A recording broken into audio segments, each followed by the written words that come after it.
Today, apparently, there's this like parade of like very tall boats that's happening. Yep. Yeah. And I did not know about this until yesterday, but apparently there's going to be some very tall boats on the Hudson. Oh yeah. My sister was like driving down River Road here on the New Jersey side, and it's like hell down there because like everyone is like parked in like all the riverfront businesses just to watch the boats, and everyone who's like further down south in like Hoboken, they're going to stay there all day just so they have a good view of the fireworks. Oh my god. Oh, to stay in Hoboken all day. But I live in New York.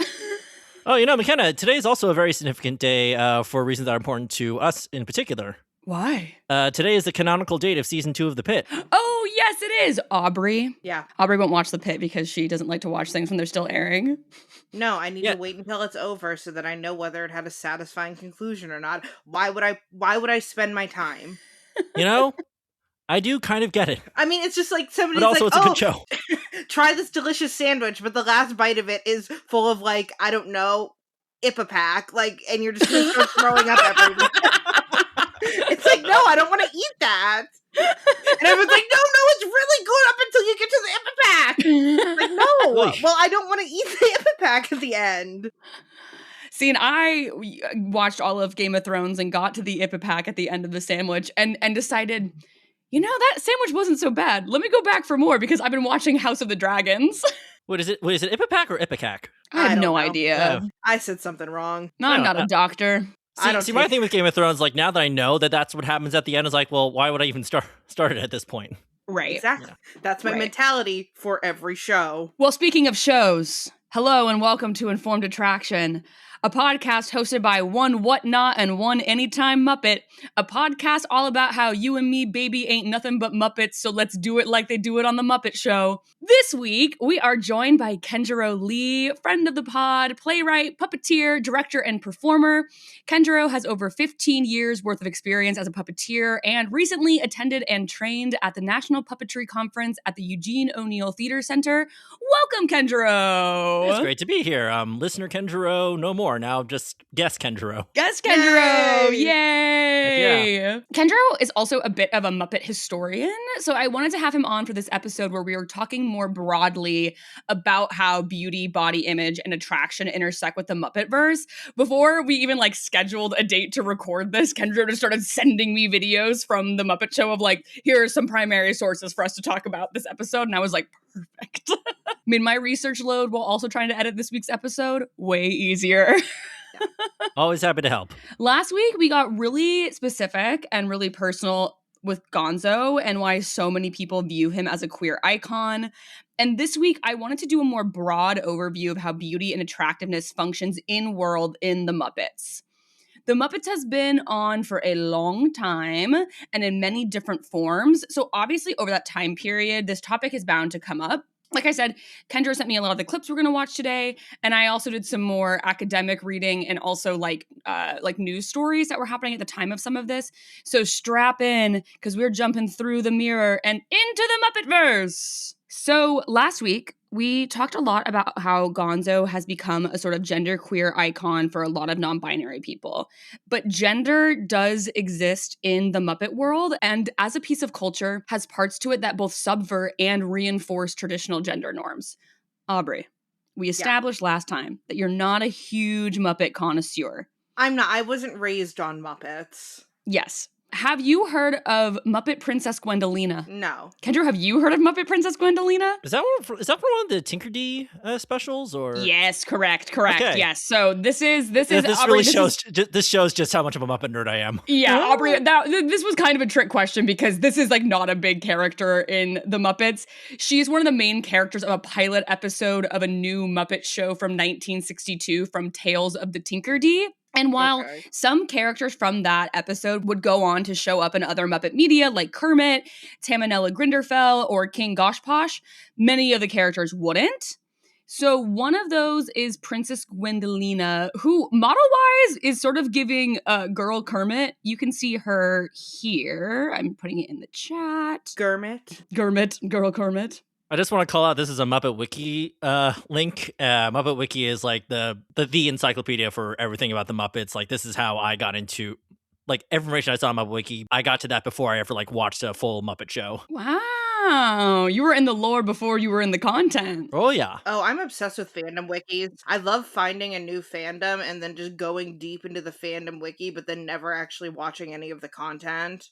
It was a similar thing with me with the Muppets, and that was partly because a lot of the Muppet content was like especially the early stuff was like not available publicly for the longest time. Like anything that's on YouTube is like has been like leaked. Yeah. Or you have to go see it at the Paley Center in New York or Los Angeles because they have like all the archival Muppet media available to watch there. So Aubrey / Kenjiro, what are your impressions of Princess Gwendolina? I'm making note of the lashes on the eyes, no visible nose, although Yep. I do know in the world of puppet design, sometimes the implication of a nose, like the pointiness of it, does more for implying that particular facial feature. What else am I noticing? It's a hand and rod puppet. Kermit asks, as the narrator of this episode, and throughout it, he several times reinforces how beautiful Gwendolina is and how kind-hearted she is. And they contrast her with Tamanella Grindelwald, the evil witch who is big and ugly and mean. Aubrey, do you know who Tamanella Grindelwald is? I do not. Okay, well, here you go. And I would love your impression of Tamanella. Fat phobic. I mean, straight out, like, an image of this character is what somebody would probably respond in, like, an Instagram reel of me. Like, no, I mean, I'm being No, I dead know you're ass. being Like, serious. no, like, because people have, like, I've posted content online and people respond with, like, pictures of, like, ogres from media. And it's like, yeah, like, that's, like, there's a archetype for what we think of as like the ugly, big, mean, scary, bad woman character. And yeah, that's it. She's round features, like fat, like big, kind of like dopey looking, but then also still sinister. I love her one tooth. Yeah, I think she's a queen. And so I think that the thing here that like the reason they're like contrasting her specifically with Gwendolina is that like it's sort of like contrasting a very like tiny little petite feminine character with this big monster, and sort of like what our associations with femininity are is with this like small wayfish, more petite character, as opposed to this like big witch that's scary and mean. Mm-hmm. Absolutely. Yeah.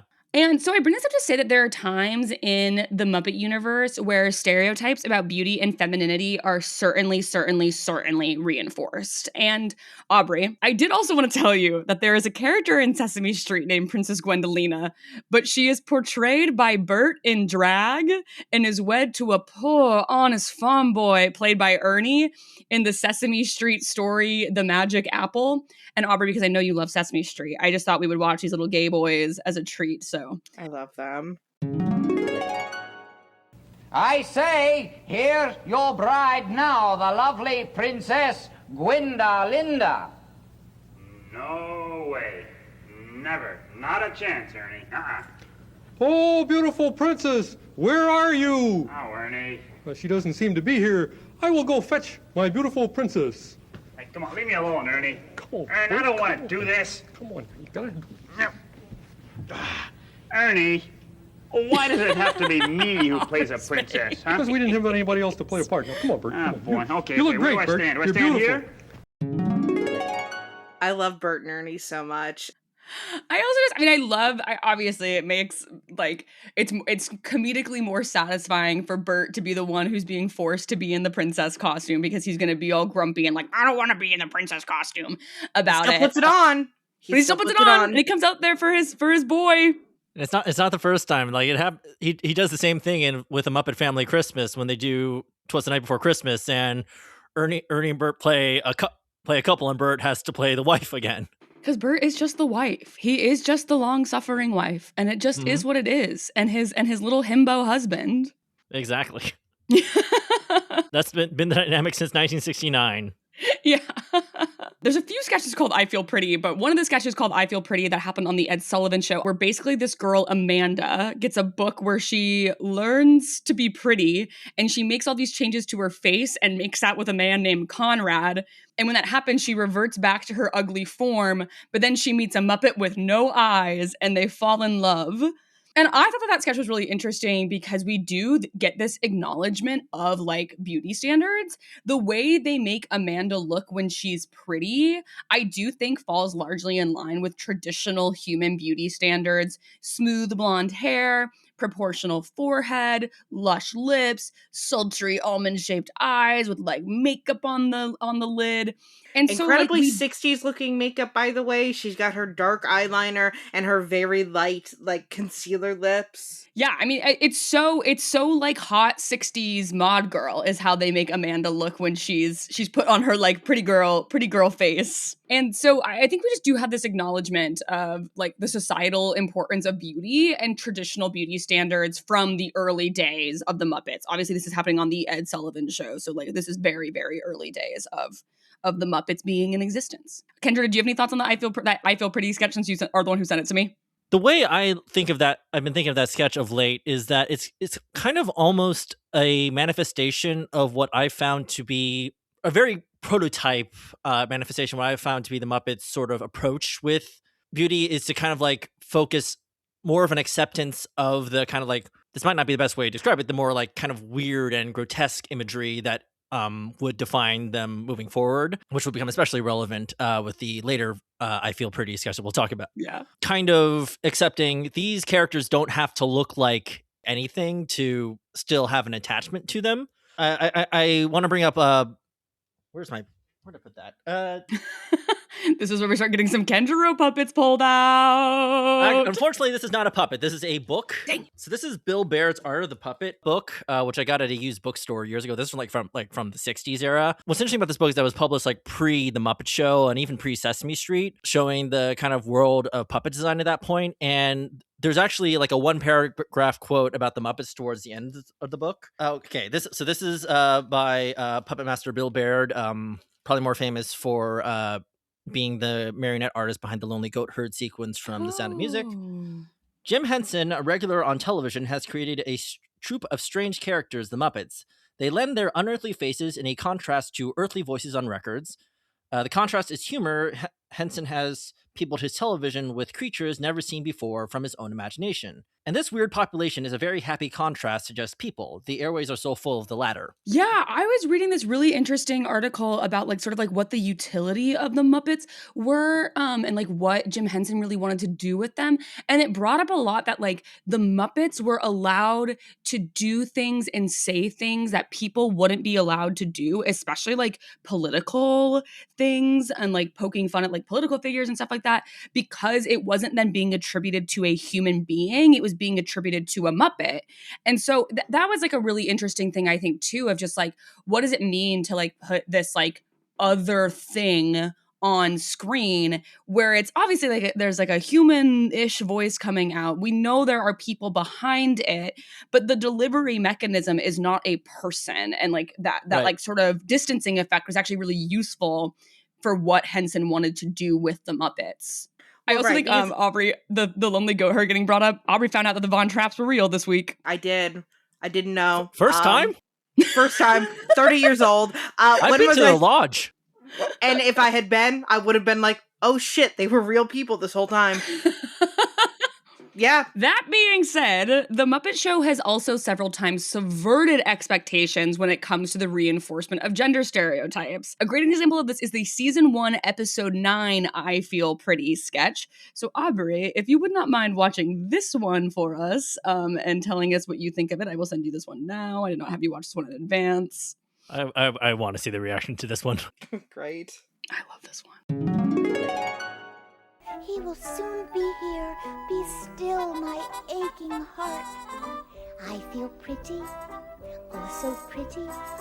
I feel pretty and witty and bright. And I pity any girl who isn't me tonight. I feel charming, oh so charming.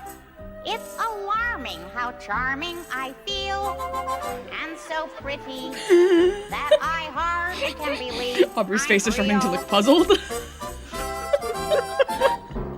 a pretty girl in that mirror there. What mirror? Aubrey is looking increasingly disturbed by what she is watching. The Muppets should always have eyes. I don't like when they don't have eyes. feel stunning and entrancing. Feel So I'll probably have the music playing into this, but just audience, for perspective, what's happening in the sketch right now is the girly pop Muppet is taking off her face to put on a new face and does briefly not have eyes. You took my fucking eyes. Hiya, honey. All right, that one I liked. I like that one's just a get ready with me video in the morning, then husband comes in at the end. So Yeah, so the type of Muppet we're looking at here is called a whatnot. Henson's whatnots are often blank slated beings within the Muppet Show that can stand in for any character the crew may have needed for a given sketch. These are called anything Muppets on Sesame Street. Basically, these are blank Muppets that facial features, bodies, and clothes can be added to make any kind of character. So that's why, we can add sort of these facial features, take them on and off, which like what is happening in this sketch. Aubrey, this also, I will show you one other one where they do a very similar bit with a Muppet. This is the Muppets with Rex Robbins, A Change of Face, on the Ed Sullivan Show. Aubrey, if you would not mind watching this one. I do want to preface this while Aubrey sets it up. This is one of my favorite of the early Muppet sketches, because I think it's like Henson through the puppet, kind of like showing the possibilities of these characters and that topic of experience we were talking about. Yeah, Aubrey, when you're watching this, I think I would ask you to take note of is the voice. What I'm going to prescribe for you is a change. A change? Well, what kind of a change? A complete and total change. A total change? You're going to have to change your outlook. Change my outlook. Change your personality. Change my personality. Change your face. Change my face? Yes. The easiest way to change your personality is to change your face. For instance, that beard. Let's take that off. Ooh, where are you? And the mustache. And the hat. Once again, Aubrey, I don't like when he moves the eyes. I don't. That's very disturbing to me. Gee, Dad, can I borrow the car tonight? I think we What a ought to strange try existence some they must new live in. hair and these glasses. Hey, well, listen, what's happening, baby? You like my groovy hair there, square? No, I don't think that's what we're looking for. No, I think we ought there to, was like a move your whole eyes. slew of sketches Here. this That'll make idea of my like nose changing lonely. face. Yeah, well, we'll just balance your face by moving that up there, too. Now, how's that? I feel strangely different. I love it. I think it does show the incredible capacity of working with puppets as a medium, right? Being able to do this constant changing of characters and essentially changing the facial features of the character to create a new sort of archetype. And then obviously the puppeteer is doing a voice that matches that new character. And it's incredibly charming. Yeah, so Aubrey, could you describe a little bit for me, what the plot of that sketch is? So from where I dropped off in the middle of it, it's basically this guy talking to this Muppet, and they're going through these kind of various characters, and one is kind of like the hipster guy, and he's like, okay, no, let's do something else, and then it's like a old man and stuff like that. Yeah, so it's sort of premise on the you need to change your outlook on life. You need to change your whole personality. You need to change your face. And he's like, change my face? And then they go through all of these different faces and personas that he could potentially adopt. Yeah. Kendra, do you have any thoughts on that one? I think it also speaks to on that topic of how the visual language of the Muppets is exaggeration. Yeah.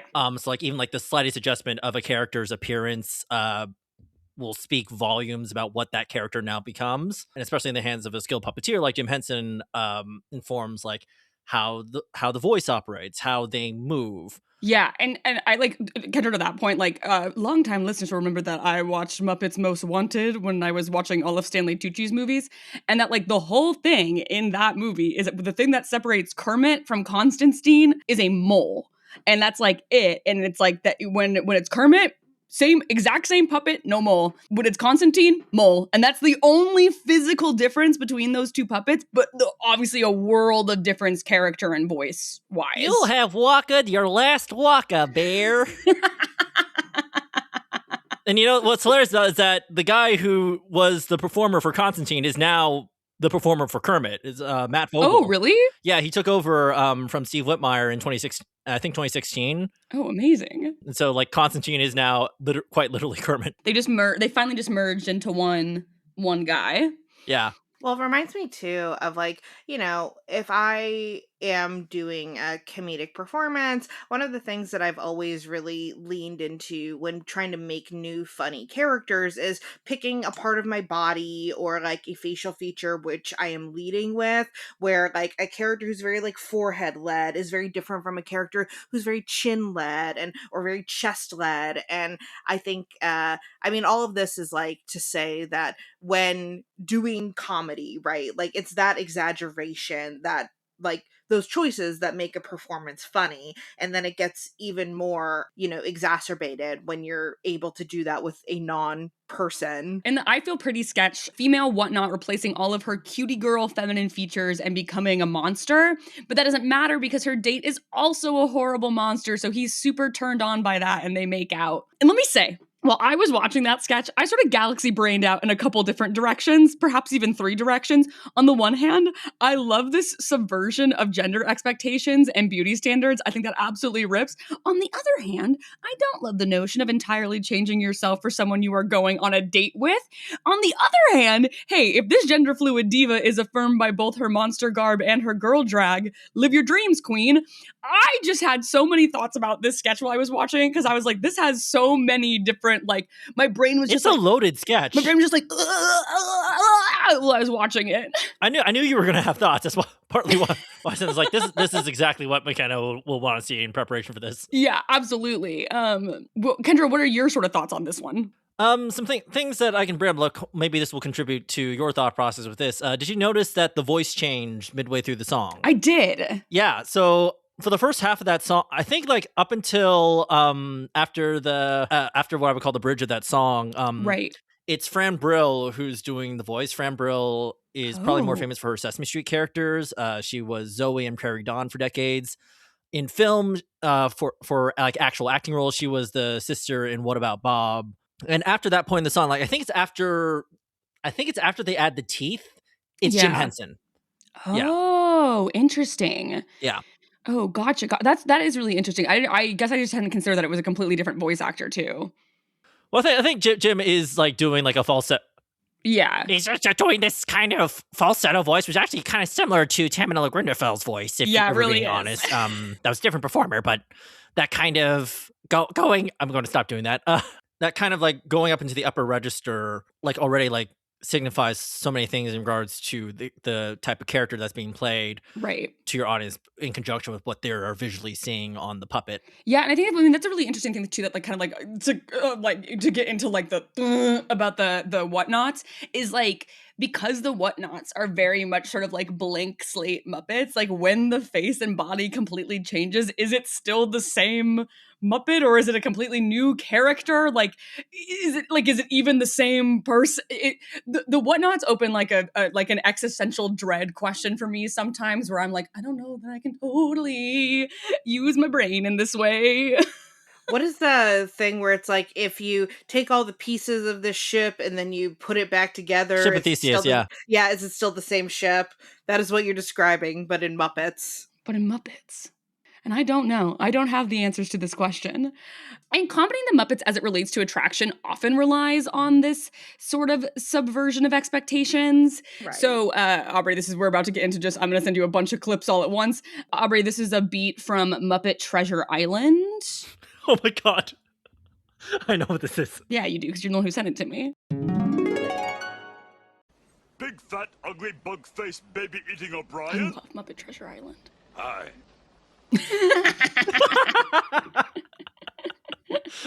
It's comedy. Comedy is about contrast. Sam the Eagle is calling out like all the people who are going to be on this boat, and he calls out the name Big Fat Ugly Bug Face Baby Eating O'Brien, which is then a beautiful woman. And the second beat is the name after that is Angel Marie, and it cuts to a monster puppet that has a big fat and ugly, and it's bug face and probably eats babies. And And so it's like, that's like, the comedy there comes from the subversion of expectations. I think similarly to what they're doing in the I Feel Pretty sketch, where it's like, you're expecting in the I Feel Pretty sketch for like her to become pretty, and instead she becomes like a monster, because to her that is pretty. And here where like the joke is, oh, like you think that a big fat ugly baby face O'Brien is gonna be this like ugly monster, and then it's this like hot girl. Right. I mean, obviously I've got Addams Family on the brain because I'm doing the Addams Family musical right now, but it does remind me of like a lot of the subversive nature of the Addams Family, where it's like, oh, you're expecting, them to be into something beautiful, but instead they find beauty in things that are grotesque and ugly. And I think that's how a lot of people who are, sort of more alternative or just like artistic or not basic feel about, kind of beauty in the world, right? Like, it's really easy to recognize that conventionally attractive, like blonde hair, blue-eyed people are attractive to everybody, but I find that, people who have, I don't know, a bit of a more refined palette of beauty, they tend to see less conventional beauty as equally beautiful, if not more than conventional beauty. Aubrey, this is the cold open of an episode of the Muppets show, the Don Knotts episode of the Muppet Show. Don Knotts! Don Knotts! 25 seconds to curtain, Mr. Knotts! Well, what are you doing hiding there behind the table? Listen, nobody told me I had to share a dressing room. Didn't they tell you about her? Her? What's the matter, sweetie? You don't like chorus girls? Even just an ending with them staring at the camera, I find them delightful. Who's the little fucker at the beginning? Is that Scooter? That's Scooter, yeah. That's yeah, Scooter. I like him. I like the cut of his jib. Aubrey, will you describe what happens in that cold open? Yeah, so Scooter comes in and Don Knotts is cowering in the corner of his dressing room, and you see a little feather behind the sort of boudoir that's in the corner, and he's like, oh, you didn't tell me I had to share a dressing room, and Scooter goes, oh, nobody told you about her, and he's like, her, and then the like monster stands up, and you see that it's like this like big purple fuzzy monster with the little feather, and then it speaks in this like deep voice and it's like, what, no, you don't like chorus girls? And then everybody laughs and Scooter and Don Knotts stare at the camera. Ba-dun-dunch. And just once again, like that's obviously reliant on this expectation of like when we picture like a chorus girl, a showgirl in our head, like we are picturing a very specific thing, and when it is instead this like big purple monster, that is not what we are expecting a showgirl or a chorus girl to be, based on like what our cultural expectations of what that is. Right. I mean, I think that it's like, this joke goes in two directions, right? So you have the subversion of you're expecting something that is conventionally ugly, you get something that's conventionally beautiful. I think that's a lot funnier than the inverse of like you're expecting something conventionally attractive and you get something conventionally ugly, because I find that it's the latter where it's like, oh, you thought that you were getting a beautiful woman? Huh, it's actually a fat person. And it's like, oh, right. That's not as funny. Yeah. And I think it definitely, that is like, it's so, like, again, with the Muppets, it's so interesting because like, that is definitely like the intent of where that humor comes from. But it is in this like, Aubrey, we've talked a lot about like the absurd humors of the 60s and 70s. And like, like it is in this absurd way because like you're seeing a big purple monster. Like you're not seeing like a fat woman, you're seeing a big purple monster. And so it's just like, it's a really fascinating thing about like, they are still making that joke that like our cultural context for that joke is exactly what Aubrey is describing, but it's like almost softened because it's self-aware. Yeah, exactly. Because it's almost in a universe where the monster being the chorus girl is just the kind of the norm. Right. Like, yeah. Right. Exactly. Yeah. And this is also a world where like Gonzo can be sexually attracted to chickens. He sure can. There's a wonderful clip from, this is wildly off topic. There's a wonderful clip from Jim Henson's memorial service of the Muppeteers singing like some songs in their character voices. And one of them is the song Babyface, but as chickens. Yeah. And so you just see these grown adults just clucking their heart away. Yes. I mean, I love when Camilla and the birds sing. The clip of all the chickens singing "Forget You" by CeeLo Green is so funny. Fun fact, the Muppet Wiki article for that is titled the original title of that song. Oh, fuck you. That's awesome. Yeah. I mean, Camilla would say fuck you. Unfortunately, that joke does feel like the prototype of the like AI cat meme where it's like the meow, meow, meow, meow, which every 15-year-old child I've been around lately just does as their default what they say when they're not saying anything. We gotta show them the old text. We must show them the Muppets and get them off the AI slop. We gotta do our own chicken covers on TikTok, and that'll really take it over. I'll get a Camilla puppet and start just posting chicken covers. You should post one Hell daily. Yeah. I will do duets. I will do duets with you. Yeah. We're currently having an AI onslaught in the puppetry world right now that I am currently probably being a little bit angrier than I should be on social media, but. What is happening on Puppet Talk? There's a Puppet Fringe Festival in New York, and their marketing material has been using AI generated puppets. And like this is like a thing, I think, in like smaller like theater things. And it's like if that happens, like, all right, fine. I don't like it. I will not support your work. I will tell other people not to support your work. And I don't like that you are using up our water in the name of like promoting your art. But like, okay, it's the fact that they tried to deny that it was AI at first. And then when they were called out on that, they resorted to deleting comments and blocking people. Yeah, that's stupid. That's stupid and bad.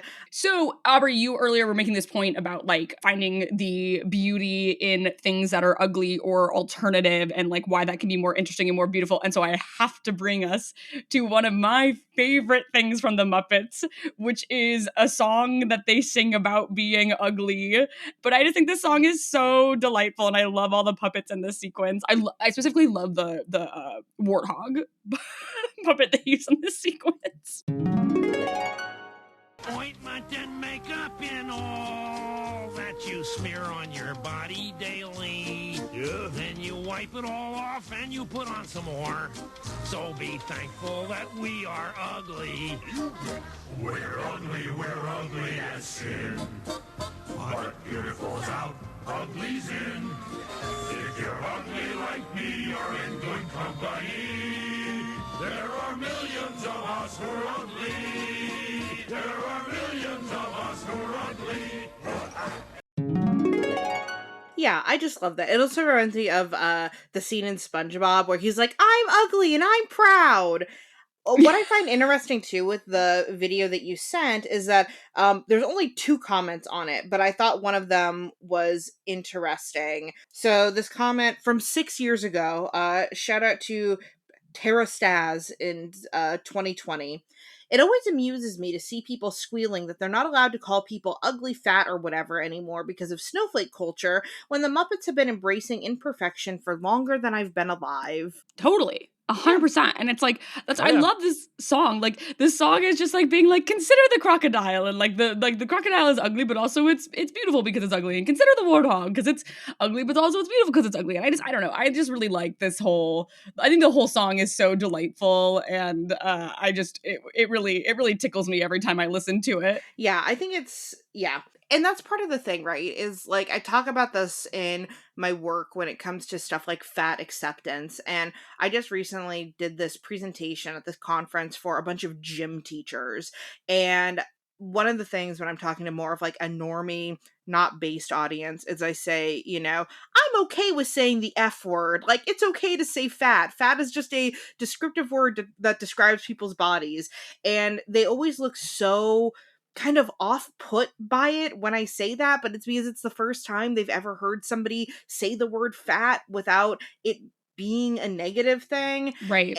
And I don't know. It just reminds me of a lot of feelings I've had when it comes to stuff like around body neutrality and body activism, where like it just goes back to that whole thing of somebody being like, yep, I'm fat, and somebody else saying, no, you're beautiful. And it's like, well, I am beautiful. I'm beautiful and I'm fat. And those two things don't have to be contradictory to each other. And like, people have always found fat people to be attractive and to be beautiful, just not the like cultural mainstream, but like there are people who appreciate that beauty. Yeah, I think that there's also, Aubrey, there's that woman who you and I think we both like on Instagram Reels who's like, I'm here to like help you decenter attractiveness. And I forget how she starts all of her TikTok or all of her Instagram Reels, but it's but she's all about like embracing being ugly and about like decentering, like being like a nice, pretty woman and just like embracing being like an ugly, weird, mean woman. And I like her stuff and I wish I could remember her name right now. I know, we can find it and we can put it in the show notes or something, because I know exactly who you're talking about. And I just think that that is a really powerful thing for people to internalize and hear, that you just don't have to focus on being attractive, and like you can also find yourself attractive and it doesn't have to match up with what other people think is attractive. And it's also like okay if you just don't want to center attractiveness at all. Yeah. Absolutely. I also want to say we are going to talk about Miss Piggy at length in the next episode, but it feels weird to not bring her up here at all since we're talking about femininity. So Miss Piggy is obviously an interesting case study as it applies to Muppet femininity. Miss Piggy is, after all, a pig.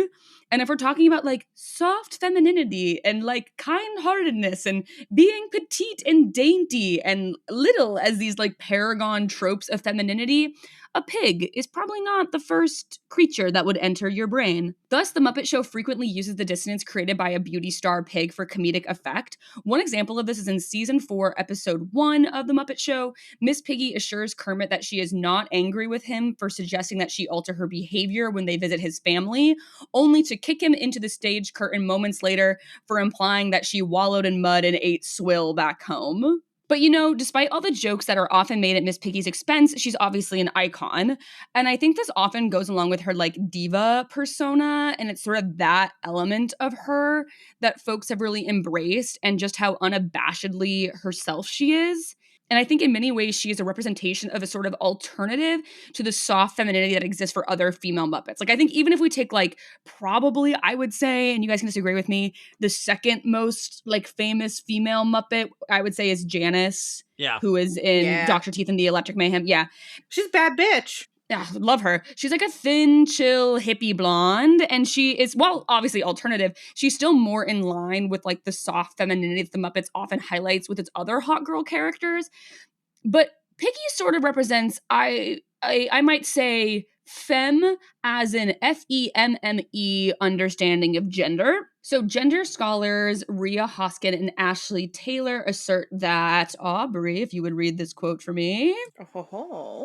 Contemporary reiterations of femme are embodied by individuals who claim multiple identities over a broad spectrum of sexual and gender differences, including, but not limited to, sassy queer men, unapologetically sexual straight women, trans women, disabled femmes who refuse to be desexualized or degendered, and femmes of color who refuse to approximate white beauty norms.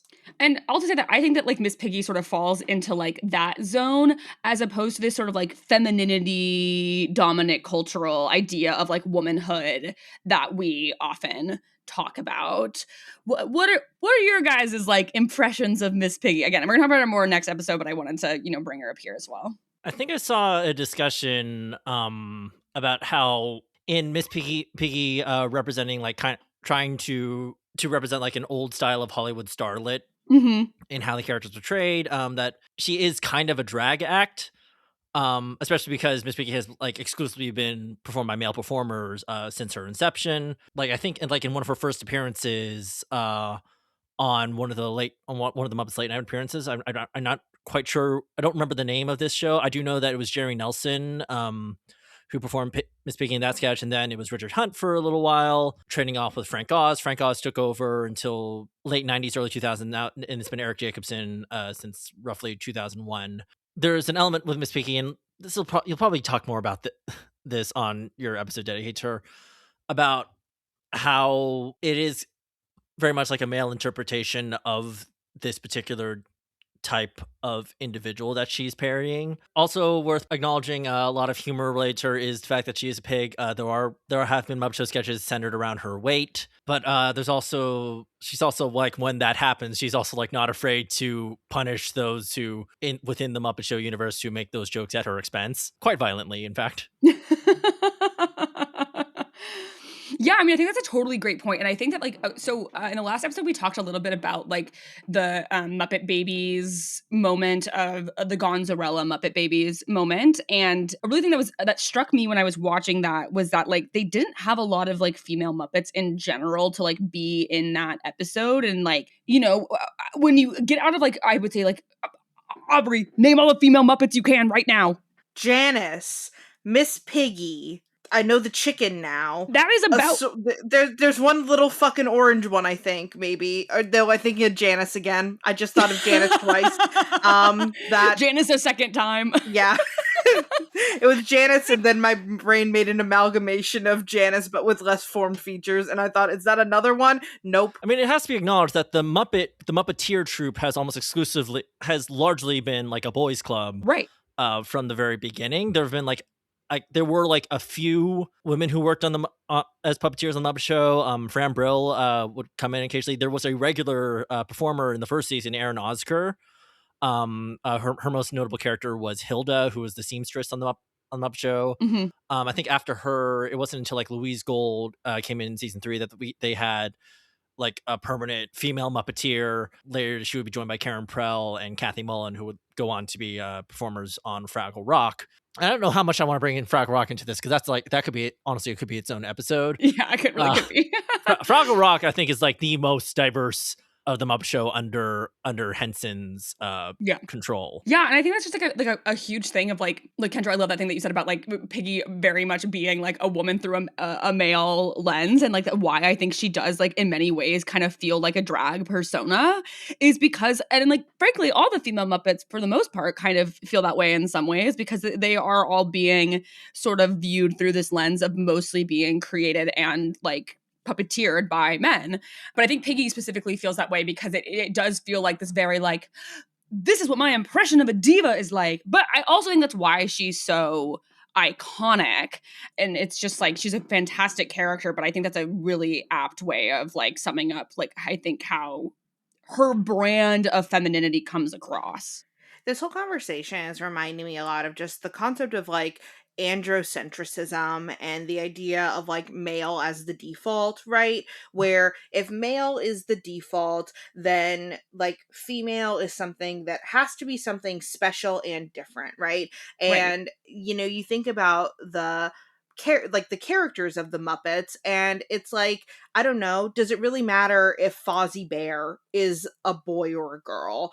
But like, you know, male is the default, so like Fozzie Bear is a male character. And then like when you have like all of these male characters, when you create a female character, it has to be the girl. It has to be emblematic of womanhood in some way. And I don't know, this is like a greater issue that I think I have with like children's media that I've seen throughout my life, and that I wish I could say was getting better, but I don't even know if it's getting better. I think it's maybe just kind of still bad in a different way. Is I think a lot of like female characters that I see in kids media today is like, I see a lot of characters who are very like adorkable, like kind of like, I am a girl character, but like I have these like innate skills and like I'm overcoming obstacles, but like is still kind of falling flat for me, because since they have to be the only girl, they have to be everything. Whereas with male characters, right, you can have a male character who has almost like a more like exaggerated persona that is more entertaining, that you get to play with more, whereas female characters are sort of like locked into this construct of like, you have to be the girl, and because you're emblematic of all girls, you kind of have to be everything at once, and you can't actually explore that much because that's not what girls do. I don't know. Is this a point that even is sounding coherent? No, it totally is. I think that like, I think for me, like, yes, that leads to like, I think that like a lot of the reasons that Piggy feels like she has things in common with like drag personas is because a lot of her femininity has to be extremely exaggerated. Yeah. The way that like drag queens like exaggerate their femininity. And then the other thing I would say that is interesting is I think that the other character they do, I mean, we talked about this last episode, but like the character they do a lot of like gender play with is Gonzo. But for him, it comes from like a not having having an understanding of gender. And so we talked about a sketch last time they did this where Kermit and Gonzo were dancing together. There's another sketch where Kermit is singing a duet with Gene Kelly. Or no, not Kermit. There's a girl who's singing a duet with Gene Kelly. Gene Kelly is supposed to be serenading someone. He starts serenading Miss Piggy. Yes, he's serenading Miss Piggy, and then she leaves, and Gonzo steps in, and the humor is like now Gene Kelly is serenading Gonzo, who is a boy, and Gonzo's just like, I love being serenaded. Being serenaded by Gene Kelly feels so good because this there's a recurring thing with Gonzo where he doesn't understand the implications. I think my question for the people who know Muppets in a way that I don't know Muppets, so Miss Piggy is this character who a lot of her humor is derived from these exaggerations of femininity. Is there a Muppet who has a persona that involves exaggerations of masculinity? Maybe Sam the Eagle. Sam the Eagle is a very, very masculine negative character. Yeah. Masculine derogatory. Masculine derogatory. Is he the most attractive Muppet? In my opinion, yes. I will not be elaborating. Well, you will be elaborating because we're gonna get to that later. No. If you think I don't have a tier list open on my computer right now that we're all gonna do together, you would be mistaken. Who does he look like? I have to think. There's a celebrity who Sam the Eagle reminds me of. I like a guy with thick eyebrows, and I think that's really... I think he looks like Patrick Warburton. Oh, he does. You got it. That's you true. got it. I just had the horrifying thought that Sam the Eagle, as he existed on the original Muppet Show, I don't think this applies to how he is now, would probably be a good friend of Joe Rogan. Oh, 100%. Oh my God, wait. That'd be, okay, Yeah, sorry. Sam that the would Eagle be would such do a Joe funny Rogan sketch. appearance. I don't want Sam the Eagle to go on the Joe Rogan, but I want InfoWars to do a sketch about Sam the Eagle going on the Joe Rogan podcast. They did a Fox News parody with Sam the Eagle in the 2011 Muppets movie. Yeah, they did. He hosted a show called Everything Stinks. Yeah. That's awesome. So, yeah, we'll save the rest of this discussion about Miss Piggy for next time. But something else I want to mention, I'm going to do a hard left turn now. Something I mentioned in the last episode, this is when we were talking about some of the weird stuff with haha, isn't it funny that Gonzo doesn't get that this is gay? So the Muppet Show is not perfect, especially when it comes to some jokes that have not aged well when it comes to race. Disney Plus has added content warnings to the beginning of 18 episodes of the Muppet Show. These range in the reason why there is a warning on the episode. One example is Johnny Cash sings in front of a Confederate flag in one of the episodes of the Muppet Show. No, really? Yeah. I haven't seen that one. Here, I can send that to you guys. Yeah, this is the set that throughout the episode Johnny Cash sings in front of, and there is an American flag and a Confederate flag in the background. Odd. Oh boy. Odd. Oh my. Yeah. And so that's one of the ones that has a warning on Disney Plus now. The warning refers to negative depictions of people from other cultures, including Native Americans and those from the Middle East. I read an article by a writer who rewatched a bunch of the old episodes from this lens, and he noted that there were the most negative depictions of Arab, Chinese, and Hispanic folks. He also noticed that there was a lot of stereotypes about white culture in peoples. So I think the thing that I would broadly say is that the Muppet Show just often relied on stereotype as the basis of a joke, and often lighting a fire under that stereotype, as we've been talking about with the gender stuff. I think they were less adept at that when it came to the race stuff. Aubrey, I would love for you to read this description of the Spike Milligan episode of the Muppet Show. Oh no. Kenjiro knows. I know. Oh dear, do I know. All right, everybody make sure you get ready to clip this out of context.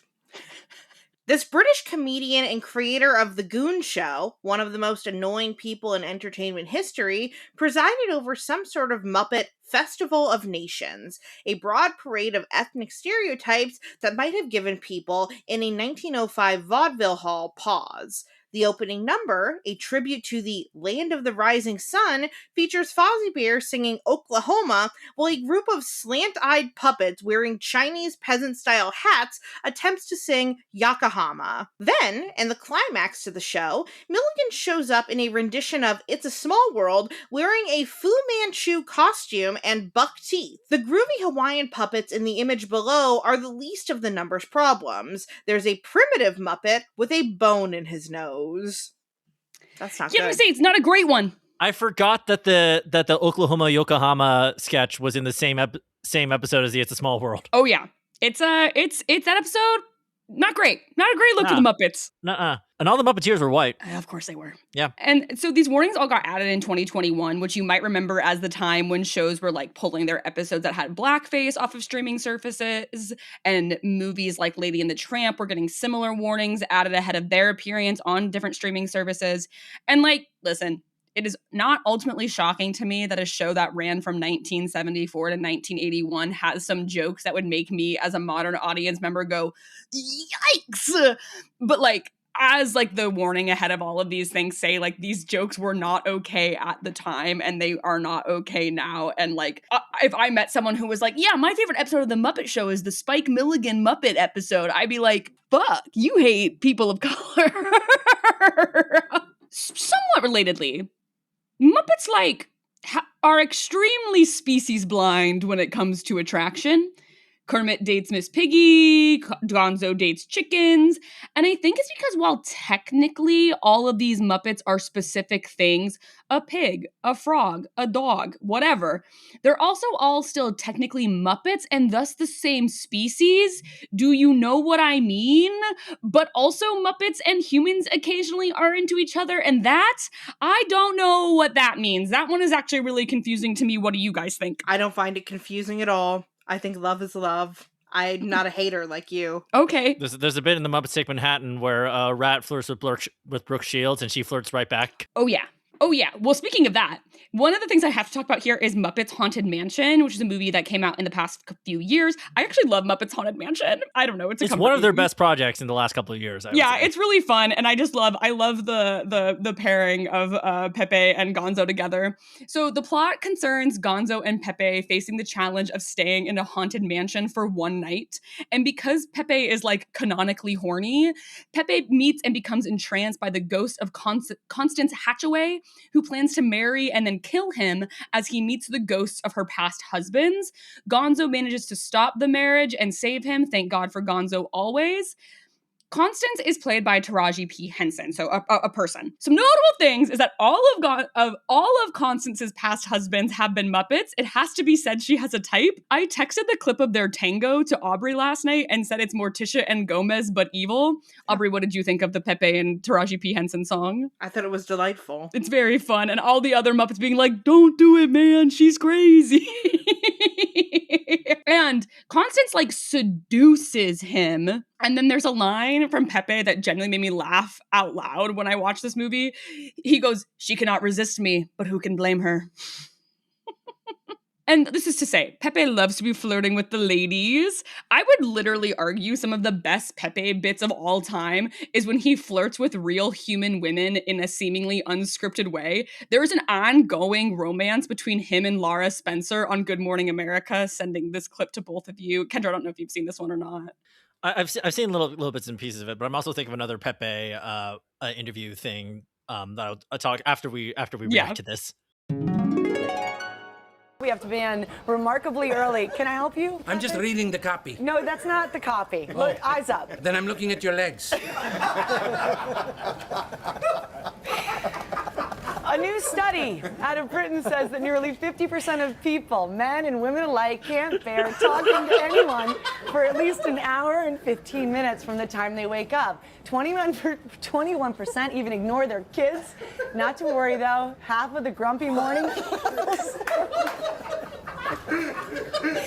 Go on. Half of the people surveyed said they become nicer after they've had a cup of coffee. I think it all depends on who'd you wake up next to. I'm sure that plays a part. The only reason I think I would really want to be a public figure would be so that I could ideally start conversing with the Muppets. Right? Literally. No, and the way that this clip starts, it's not in the part that I sent you, but this segment is he's sitting next to Laura, and one of the other hosts is like, "How you feeling, Pepe?" And he's like, "Oh, I'm having a hot morning, America over here," because he's sitting next to Laura, and it's so funny. It's so cute that he just like is in love with her. And then there's a later bit on Good Morning America where he like sends in a video where he's like, my love, Laura, you may have seen that I'm going viral on the internet right now. But I still only have eyes for you, my love. And then she is like, I guess I'll have to share you now, Pepe. And it's so funny. All right, this is around that time that Muppets from Space image of Pepe was a reaction. Yes, exactly. Exactly. Yeah, the Pepe clip I was thinking of earlier is the one where he's like doing a Vox Populi interview. I think it was on the From the Balcony Statler Waldorf show that used to do on movies.com. And he's interviewing this girl and he's like, are you attracted to me? And she's like, yeah, I am. It's like, how old are you? And she says, 17. And he says, you are not attracted to me. Base King, Pepe the King Prawn. He said, I am an adult and you must be an adult. Yeah. The other really iconic clip of him, I think, flirting with a woman is when he hits on Lady Gaga. This is this clip. Pepe on the pod when. You know, I think Bill Beretta would happily come on this pod with Pepe if you flat out asked him. I'll email. Yes. Before we do, you just let me know if I press too hard, okay, or not hard enough. You got it. Is this a costume change? Yes, it is. My favorite part. Oh, Pepe. Sorry, I was just making sure your makeup was okay. You need a throat massage? What? I didn't do it. Whatever I did, I didn't do on purpose. I love how part of Pepe's reaction to that is Bill Beretta like, what the heck did I do? I can't actually see it. There's like another part of the clip too where it's like he talks about like that he has like 6 arms, and so Beretta like, I don't actually know what happened there. But I also love how like genuinely flustered Lady Gaga, like she's like blushing, like genuinely blushing talking to Pepe when he's like caressing her. Well, I think part of it, you know, what we've been talking about is the Muppets being able to do things that people can't. You can't have a male actor doing what Pepe is doing, right? Because it's just sexual harassment. But because it's this little puppet, it becomes very funny, and it becomes like, you know, like there's actual like, not like there's like actual sexual tension, but I completely understand how Lady Gaga is like getting flustered. I would too. Or like the same thing in the clip with Laura Spencer where he's like pressed up against her arm lovingly, because part of it is he's so tiny. Yeah. And so you have this tiny little puppet pressed up against Laura Spencer's arm like, I love you. And it's so funny. It's so absurd. Yeah. And same thing here where he's like stroking Lady Gaga's leg and she's just like, what's happening? He's also not the only one who gets in on this action. There's a sketch where Animal is playing the drums too loud and pisses off Rita Moreno, and so she slams his head in cymbals and he says, that's my kind of woman. Aubrey, what did you think of that Rita Moreno video I sent you last night? I like Animal. Animal might be one of my favorite of the Muppets. And also, like, Rita Moreno's just so... I mean, she won an Emmy for that episode because, like, the whole episode's funny, but that sketch in particular, she's doing such a good job with, like, the comedic... Every time the drums are too loud, and she's just, like... And then when she goes and, like, berates him in Spanish, and it's like, oh my God. Yeah, she gets it. She understands the timing. She's on it.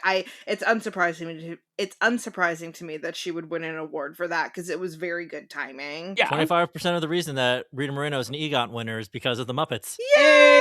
Yay! Big Muppet, yay! Yay!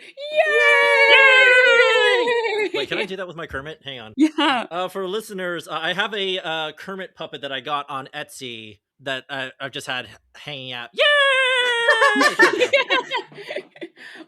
I don't have a Kermit. I have my Greg.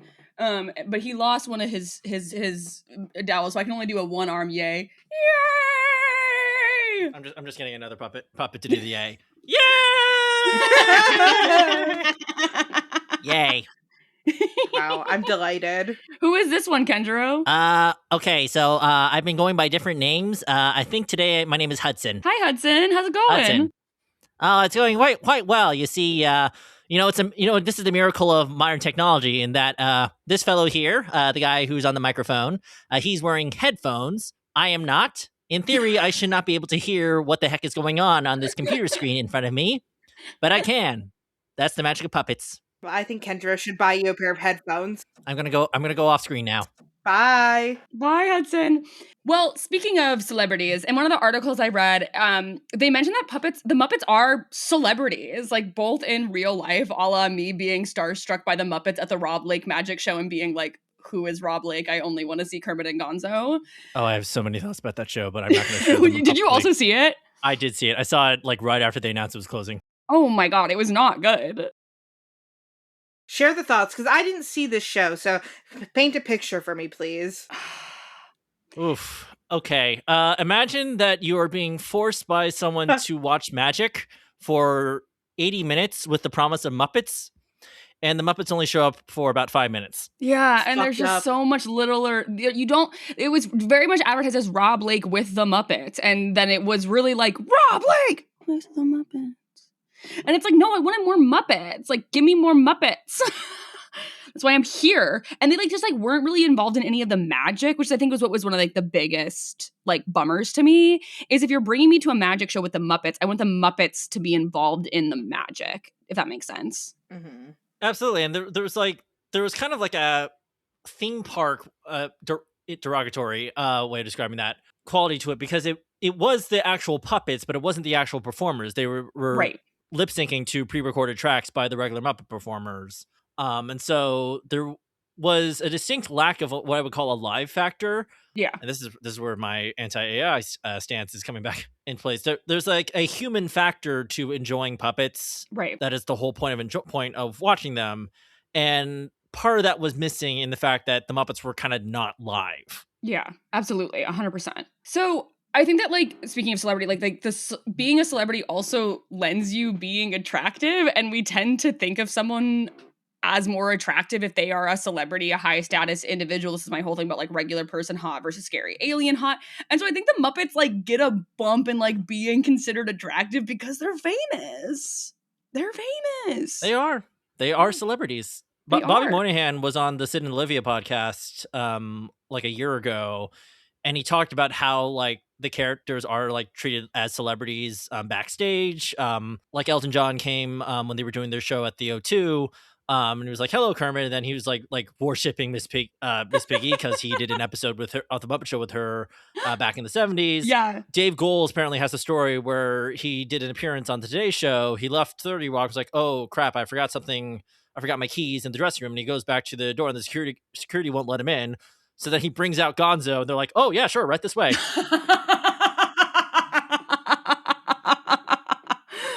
That's awesome. Also, I want to really quickly say regarding the Rob Lake show, I do know some of the puppeteers who were involved with that. I want to make it clear to you guys, if you, on the off chance you listen to this, I have no issue with your work. My beef with that show is just it goes higher up than the work of the puppeteer. No, you guys did good work. They felt the same way. Yeah. I mean, because it probably wasn't fun for them to just be, bodies moving. Yeah. Yeah. So this has nothing to do with anything. I mean, it kind of does. It's going to lead into something. But I was reading this New Yorker article from 2015 called Dirty, Sexy Muppets by Michael Schulman, where he boldly asserts this.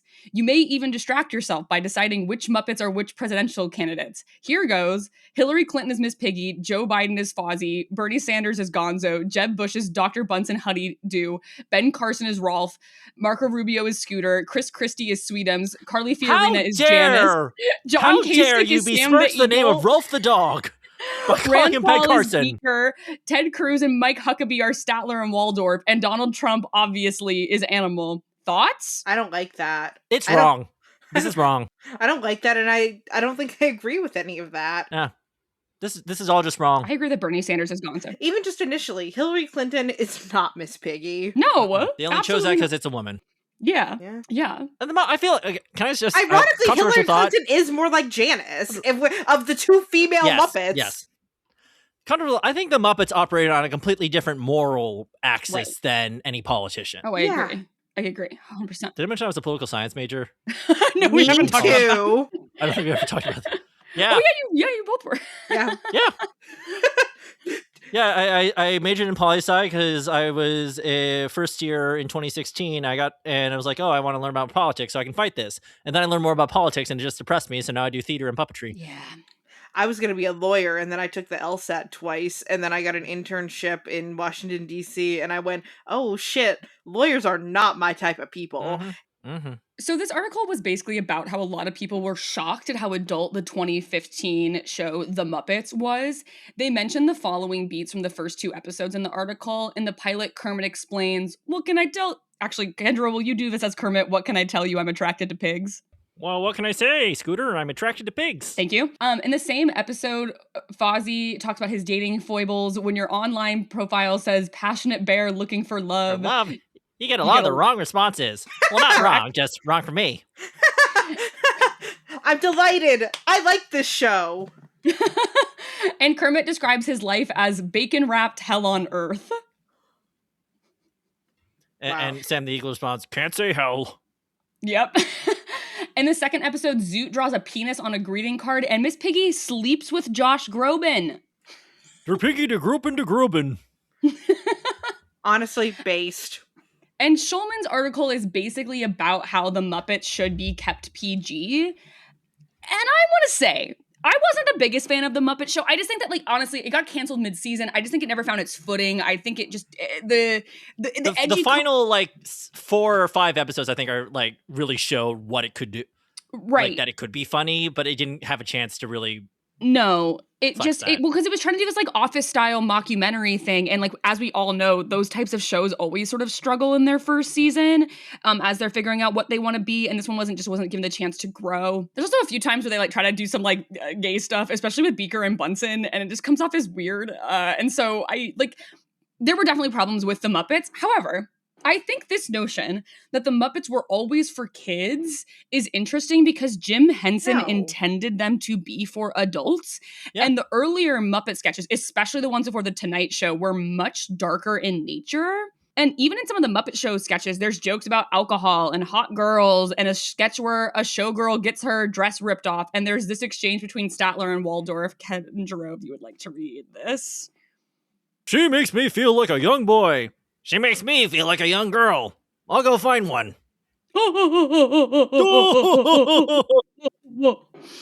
Dr. Teeth and the Electric Mayhem have always been hippie rock stars with all the sex and drugs that implies.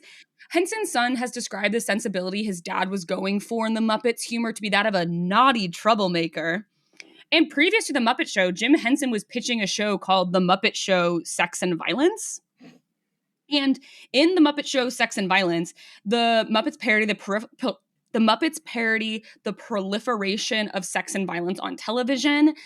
Sketches include Mount Rushmore, the Stone President's trained jokes, At the Dance, the wrestling match, the Swedish chef demonstrates how to make a submarine sandwich, male birds try to attract female birds in a jazzy sketch, Dr. Teeth and the Electric Mayhem sing Love You to Death, a group of pencils are introduced to a new ruler, 2 heaps and 2 stalks talking gibberish, a review, Gene Shalit pans the film Return to Beneath the Planet of the Pigs, and the 7 Deadly Sins pageant where Nigel, Sam the Eagle, and Floyd Pepper prepare for a pageant based on the 7 Deadly Sins. I would agree that post The Muppet Show, they really do get marketed as family-friendly entertainment. So I can understand why some people found the 2015 show to be really jarring tonally. I also think people didn't really like the idea that Kermit and Miss Piggy broke up and that he was dating a younger pig now. But I think this Reddit comment sums up my thoughts really well.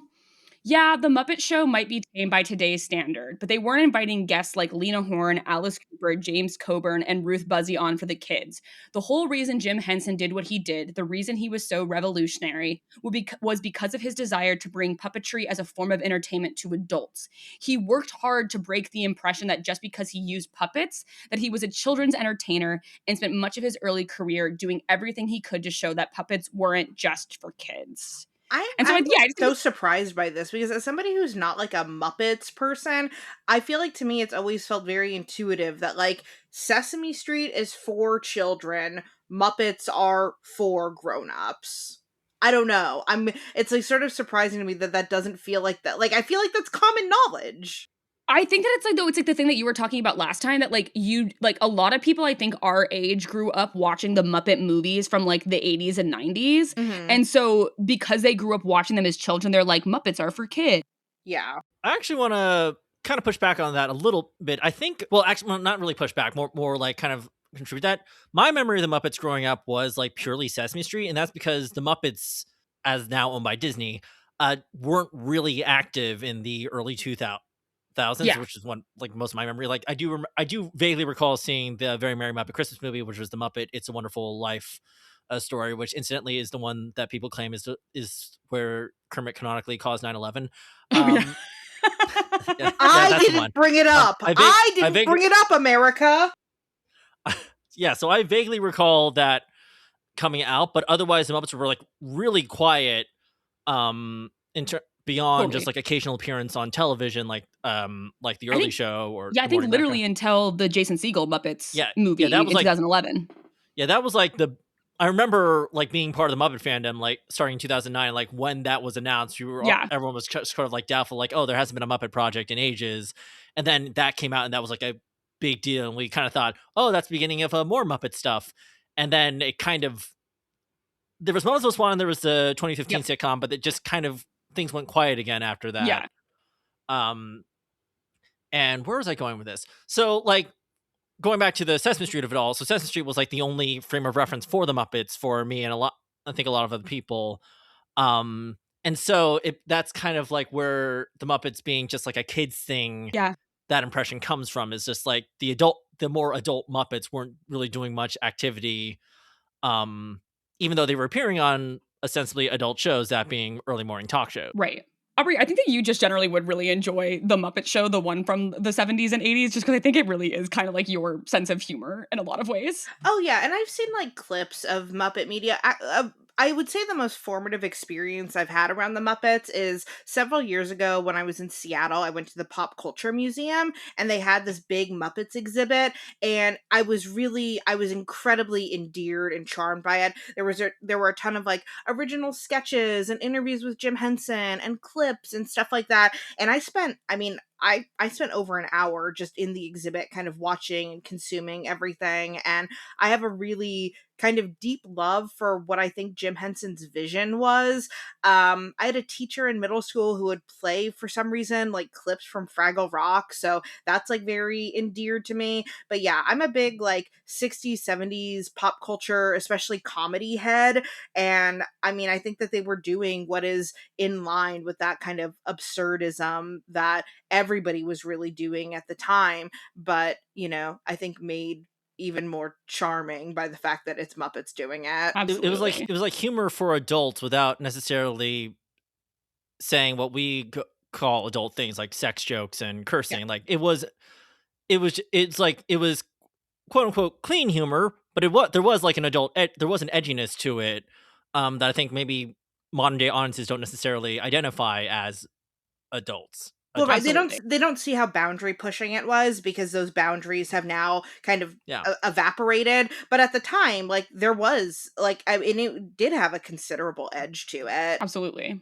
Especially like just seeing puppets be in that space, because that's like not something that people were used to at the time. Whereas like now, I feel like this is the same thing with like when The Simpsons came out, people were so like, you can't do animation for adults. That's crazy. And now like, I feel like there's more adult animation being made than kids animation being made in a lot of ways. Have you seen the Wilkins Coffee ads?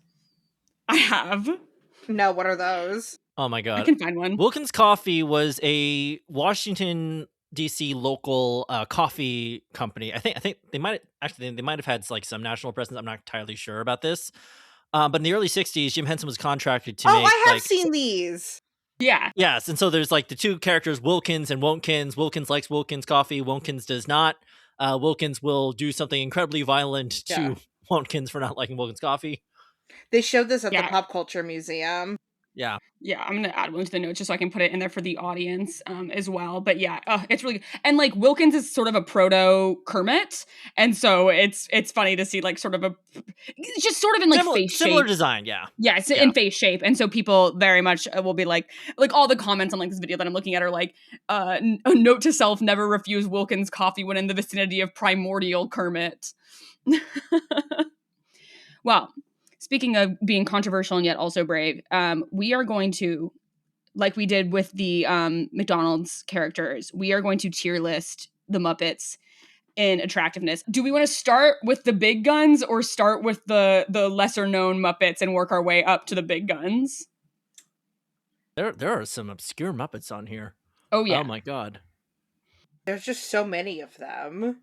Oh yeah. I find some so unsettling. Oh, Muppet shirt. Oh yeah, I've been wearing this the entire time, and my microphone has been blocking the view of it. All It's been here the whole time. I'm surprised the Muppets haven't made an appearance on Dropout, to be honest. All right, do we want to start with known Muppets or unknown Muppets? I feel like we should go most known to least known, but okay, I don't know. Down. All right, well that means we're going to start off with, guys, where do we want to put Kermit? A. Yeah, I'd say A. All right. Sorry, Kermit. I know you're near. Don't be offended by us putting you in A tier, not S tier. Miss Piggy. S. S, yeah. I was going to, yeah. Fozzie Bear. Fozzie. Ooh. Ooh.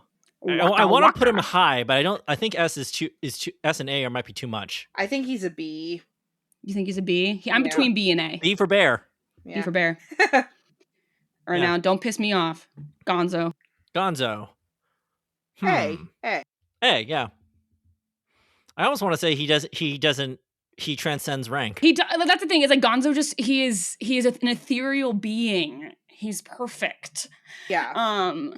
Rolf I would put on S. What? He's a good boy. F, that's a dog! You're disgusting. Wow, he's a good boy. We have an F and an S. That is a dog. That's not...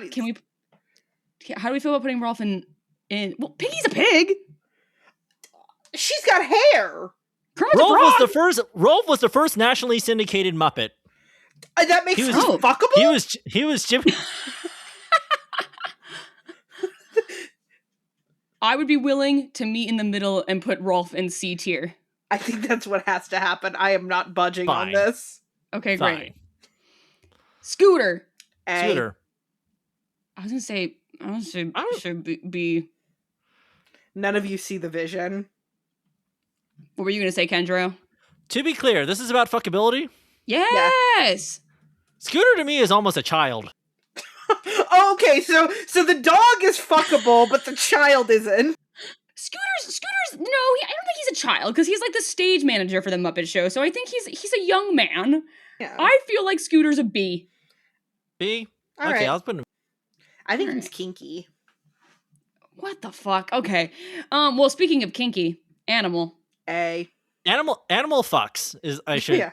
I'm going to be very clear about this. I think animal should go in A. Yeah. All right. Rizzo the rat. D. That's just Matty Healy. Oh dear. I like Rizzo. I think he's got some game. I would put Rizzo maybe in C. I'm okay with C. Okay. But we can disagree on that one then. Bunsen. He is eyeless, which freaks out Aubrey.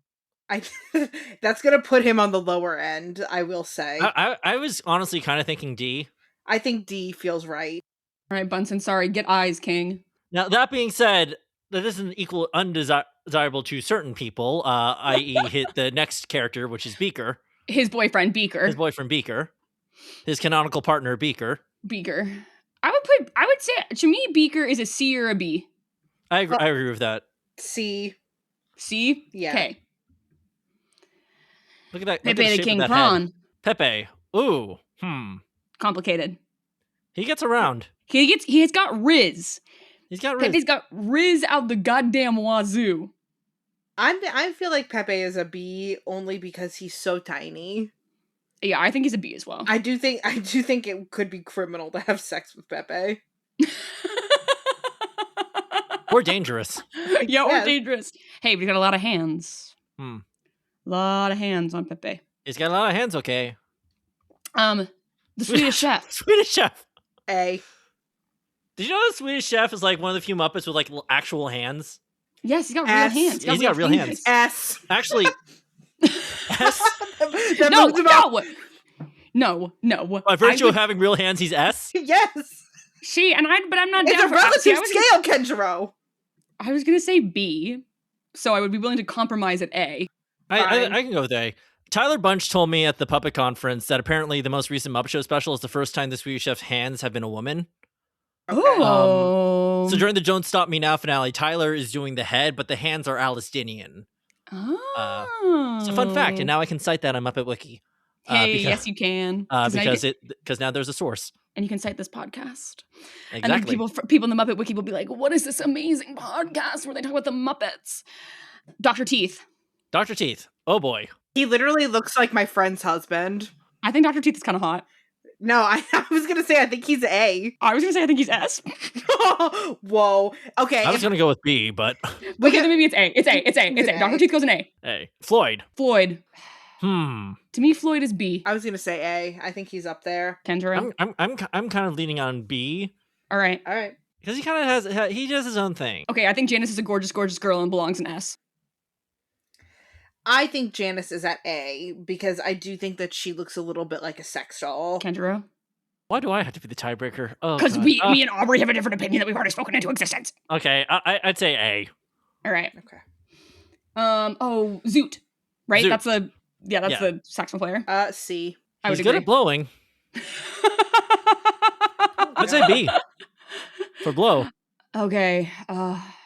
I think I'm gonna put him in C because I think he's worse than Floyd. Okay, who is this one? I forget. This is name. Lips. Lips is a very obscure Muppet. He was the trumpet player for the Electric Mayhem, and he didn't speak for like 30 years almost 40 years because his performer at the time, Steve Whitmire, wanted to give him like a Louis Armstrong voice, and he was afraid to do that voice. You know what? S. I'll be brave. I'll be brave. I was gonna say B, so I would be open to. I like a man who's quiet and knows his place. Man who's self-aware enough not to do a potentially racist voice. Kenjiro, thoughts? The thing is that he does talk now. It's just not that voice. It's just not that particular voice. It's a different actor doing him now. But he's not yapping. He's not He's like mumbling, and in the show The Muppets Mayhem, he knows every celebrity in Hollywood. So he's like a sage. I'm gonna say A for Lips. He's a good egg. A. Okay, great. Sam the Ingle. Sam the Eagle. Sam the Ingle. S. I will not elaborate. I'm fine with S. I'll allow it. He's so big. Oh God, what is the little child Kermit named? That's Robin. Robin the Frog. That's a child. Should put him in F. It's a child. F. Sorry, F Robin, you are a child. Statler and Waldorf. I think it's interesting that they're putting them together. Yeah, because I would rank them differently, may I say? I think as a unit. Really? What would you rank them individually? Okay, well, I personally think that the Waldorf Muppet is better looking than this Statler Muppet. But well, to be clear, Waldorf is the one with the mustache. Yes, that's what I'm saying. Okay. Waldorf does it for me more than Statler. Waldorf's all right. Okay, so if you're having a threesome with Statler and Waldorf, now. I think as a collective, though, because also I think they would be negging me during, which I don't like. So I would like to put them potentially in D. I kind of like it, so C. Yeah. Oh, C? I'm going to go with C. Okay, they can go in C. I don't think they're on the same level of fuckability as Bunsen Honeydew is. Okay, that's fair. What is this next guy's name, Kendra? That is Uncle Deadly, better known as the Phantom of the Muppet Show.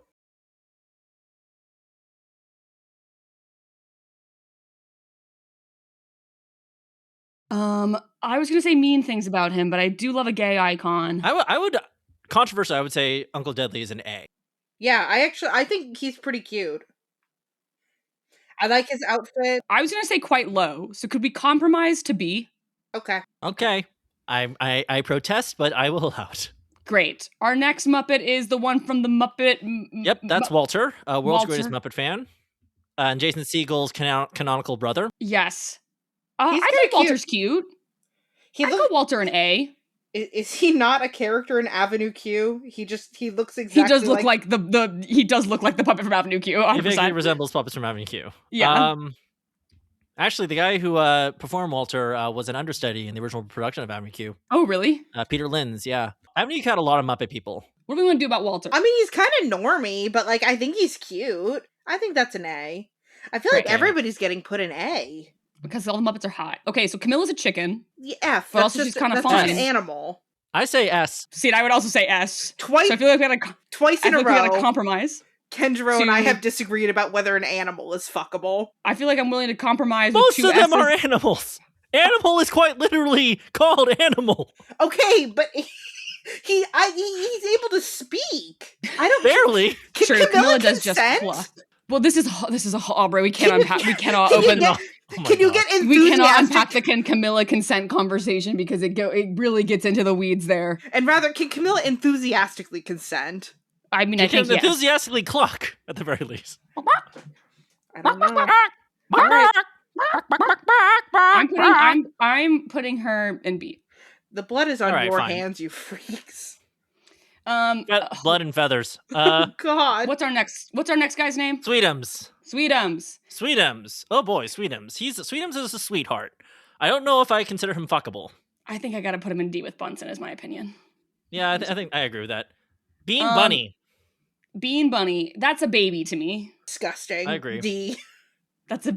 Oh, I was gonna say F. I was gonna say F. That's a baby. Joe the Legal Weasel. Okay. A. I kind of fuck with Joe. I put him in S or A. You know what? I'm willing to go S. Are we going S for Joe? I'm willing to go S for the lulz. Hell yeah, S for the lulz. S for the lulz. Yes. Now we have a bear. Bobo the bear. This is a creation from my nightmares. Yeah, I think this is an F or a D. The eyes are too small. I'm willing to go up to C, frankly. I think Bobo is like canonically divorced. Fun fact. Does that move him up or down? Does that move him up or down? Up or down? Unsure. I would stick him in C. Okay, let's stick him in C. Crazy Harry. Yeah, Crazy Harry. Oh boy. A. No, absolutely not. Minimum A for This me. Muppet is dangerous. Aubrey, no. I was gonna say D. I'm willing to compromise at C. Is his name I would Dangerous say C. Harry? That's how I like him. All right, a pig. That's Donald That is Trump. Link Hogthrob. So F. That's Link Hogthrob. That is Donald Trump as a Muppet. I don't know if I've ever heard Link Hogthrob described that way. I think that's Donald Trump. How is that? That looks exactly like Donald Trump. He's the captain of the USS Swine Trek. He's an astronaut, Aubrey. Sure. D. I guess. Pissed. If you want to fight for it, you can fight for it. No, I will not fight. I'm not willing to fight for this pig. Beauregard. Beauregard is the janitor on the second janitor on the Muppet Show. He was predecessor was George the janitor. I'm thinking C. I'm completely indifferent to this character. I'll go with C. Okay, great. Oh, love this. Beauregard's great. Has like one of my favorite jokes from the 2011 Muppets movie where they go into the abandoned Muppet theater. Scooter is looking around. He opens a closet door, and Beauregard's standing there. He's like, what are you doing here? And Scooter's like, oh, Scooter, good to see you. Where's everyone been? Okay, New Zealand. I love New Zealand. He's cute. I would say S or A. I say A. I don't know if I would. A? Okay, I'll go with A. We can go A. I love New Zealand. You love the boomerang fish? I love the boomerang fish. New Zealand in my boomerang fish act. Absolutely. All right, next. The Muppet Newsman. S. This is my exact taste in a man. Okay, well, I was going to say B, so I would be willing to compromise to A. Okay. He looks like John Hamm. You're not wrong. Let me look at some other image. Oh, actually, Aubrey, I'm willing to go S. Yeah. I don't want to put him above Uncle Deadly. You don't want to put him above Uncle Deadly? Okay, well, can we compromise to A? Let's compromise to A. All right. Okay, A. Fine. All right, next. Mana and the Snouths. Okay. I wish they were separated because I love the Snouths. I don't know how I feel about Mana. Do. How do we feel about A? I would compromise and say B. Maybe. I'll say. I just love the Snouths. I think they're so cute. So this is a dog. Yeah, this is Fufu, Miss Piggy's dog. Yeah, so that's F. That is actually a dog. Okay, that is actually a dog. So actually a dog stays in F, but Camilla, everyone was trying to fight for S. Camilla is married to Gonzo. Fufu never gets translated. Fufu is actually played by a dog 50% of the time on the Muppet Fufu is Show. an actual dog. She's like fucking Pluto. Okay. Camilla had subtitles on the 2011 Muppets movie. If we can acknowledge the difference between Goofy and Pluto, we can acknowledge the difference between Camilla and Fufu. Okay. Next. Wayne and Wanda. This is like the epitome of like a couple across the bar from you who says you look like you're really interesting. That's exactly what they are, yeah. Well, I want to say C or B. I'm going to say C because I find that I don't like that type of dynamic. Don't want these Muppets to approach you for a threesome. No. Clifford. Okay, I love Clifford. I think he's so sexy. I agree. I would put Clifford on S. Yeah. Hell yeah. Oh, he's so gorgeous. He looks like Marvin Suggs. Okay, are we calling this just Marvin Suggs, or are we calling it Marvin Suggs and the Muppaphone? Oh. Because the image has both. Wait, do y'all know about this character? No. Okay, so Marvin Suggs has an act called the Muppet Phone, which are these like little Muppet heads that he bops them on the head and they say "ow" in a particular tune, and so their entire musical instrument. Huh. I think there's something sexually enthusiastic. Like there's something that is sexual about that, but not in a way that I find threatening. So that's putting it at least in B for me. I think I'm only thinking about Marvin Suggs in this, and so I would say A. Okay. Like I said, there's something that is sexual about this, but not in a way that I find unpleasant. Yeah. I kind of want to say B. Let's do B. Let's do B. I also say the fun fact with the Muppaphone is that every few months he has to replace them because they get flat.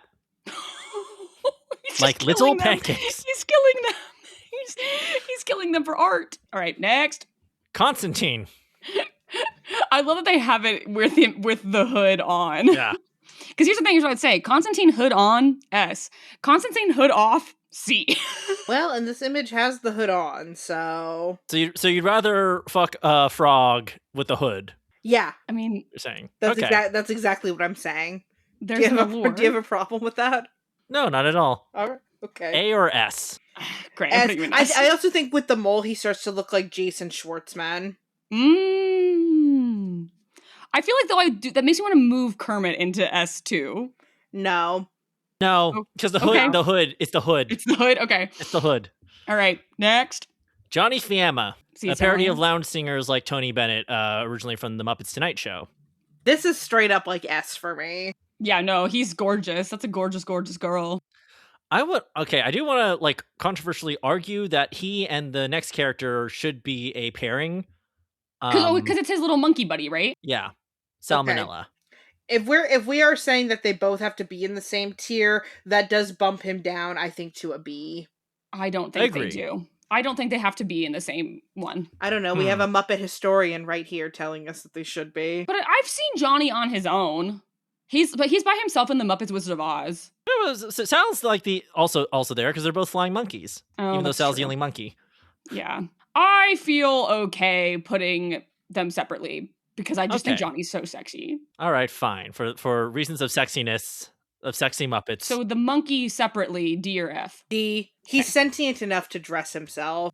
That's true. Okay, next. Big Mean Carl. Guys, I gotta say, Big Mean Carl's not doing much for me. Is he really big and mean? Well, the big thing about him is that he eats other Muppets. Honestly, A? Okay, well, I was gonna say honestly D, so we could compromise at C or B. So Kenjiro, C. Okay. Every vor fetishist who listens to us is going, no! And then we have the penguins. Yes. Wank, wank, wank, wank, wank. F. Wank. F. The thought of having sex with the noise you just made makes me feel uncomfortable. I think I'm okay with F as well here. The penguin sing "Smells Like Teen Spirit" and It's a Very Memorable Christmas movie. That's true. I don't know if that affects your ranking. I'm gonna put him in D. Okay, next. Beautiful Day Monster. B. B? B. C. I'm okay with C. Okay. I'll say C. He's in a great sketch with Paul Williams on the Muppet Show where it's like Paul Williams plays like this post office attendant, and no, he's playing a travel agent, and Beautiful Day Monster like keeps asking him for options for a vacation, and with every option that Paul Williams presents, he says, "Got anything cheaper?" Until finally Paul Williams just flattens him with a weight and mails him. Thog. Okay, this is interesting because Thog and Mia Farrow had a thing. Okay, because I kind of want to have a thing with Thog. I understand why. There's S? the lore. No, S for Thog? not S for Thog. Maybe Fine, A for Thog. All right, All right, Chef Bubba the Rat. Who is this? Bubba the Rat. This is one of Russo's best friends among the Rat troupe, starring with Muppets from Space. These are just the other members of the 1975. So We See? can put him in C with Rizzo. Yeah. I would say this next rat is less attractive than Rizzo and Bubba. Disagree. This is Yolanda. She was originally introduced in the Muppets Take Manhattan, where she was played by Karen Prell. Oh, no, she's cute. Actually, I'm looking at other images of her. I don't like the image that they have on here, but she's cute, actually. Yeah. Then she was like Rizzo's on and off girlfriend on the 2015 show, where she was played by Julianne Boucher. I think B. B? Okay. I'll go with B. B. Great. Okay, what is this thing? That's not a Muppet. This is Waldo C. Graphic. Okay, so this is a Muppet that was originally created for Muppet Vision 3D when they were making that in like 1989. He is the first digital Muppet. No, I don't want to even count him. F? Okay. I'm not counting him. That's not a puppet. Not even. No. Well, he was operated with like a puppet device. It was like this like thing called a Waldo that you actually had to put a hand in to like operate the head and like move it around. Still think F. I find it F? so unappealing to look I just don't like it. I actually think this is kind of bad character design. He is widely known as the worst part of Muppet Vision 3D. Yeah. And it's part of the rest thing, in peace. Like, people talk about like character design, right? And it's like, oh, you want to go with something that is like simpler than you think, and like all like iconic characters are relatively like simple outlines. This, like, there's just so much going on with it. I know, it's overwhelming. Okay, next pig. Annie Sue. This was Miss Piggy's rival on the Muppet Show when she was introduced in season 3.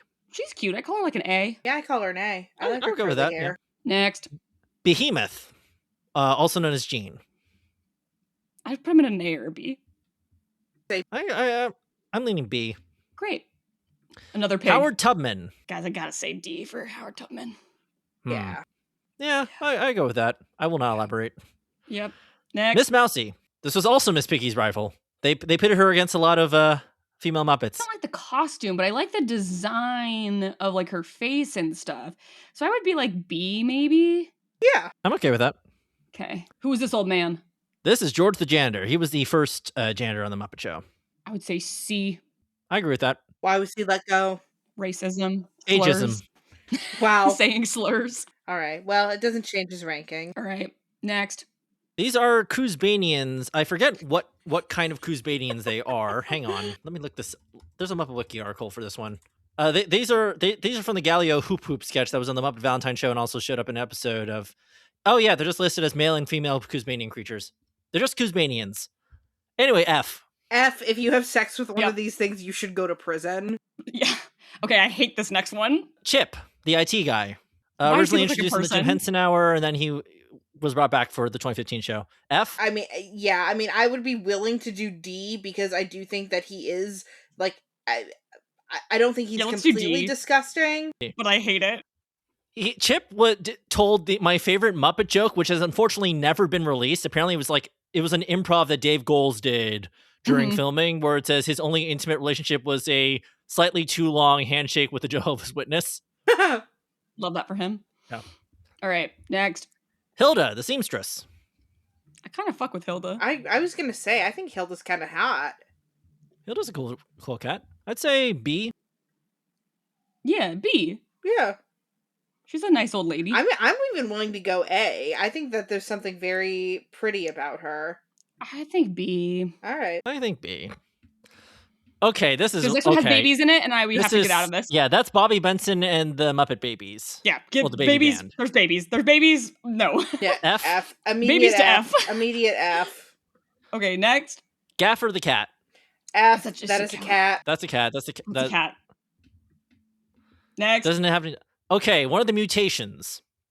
Kind of like the little cunty Bob. The mutations were a parody of the Temptations. They were the backing chorus for Connie Stevens singing "Teenager in Love."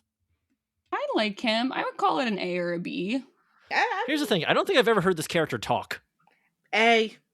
A? Yeah. A. Okay. I will note that this character is also like 7 feet tall. Then for Mackenna, maybe an S. Shut the fuck up. Shut the fuck up. Victor Wembanyama looking bitch. Okay, that actually makes me want to move it down to a B. Okay, bet. Where's he going? B? I'll put it in B. Okay. All right, Dog Lion. One of his most famous sketches was Happy Girl Meets Monster, which was a recreation of a sketch they used to do on the Ed Sullivan Show. But this time he did it with Madeline Kahn. Aw. I'd say B. Yeah. B? I see the vision. Right. Louis Kazager, the host of Muppet Sports. I'd say D.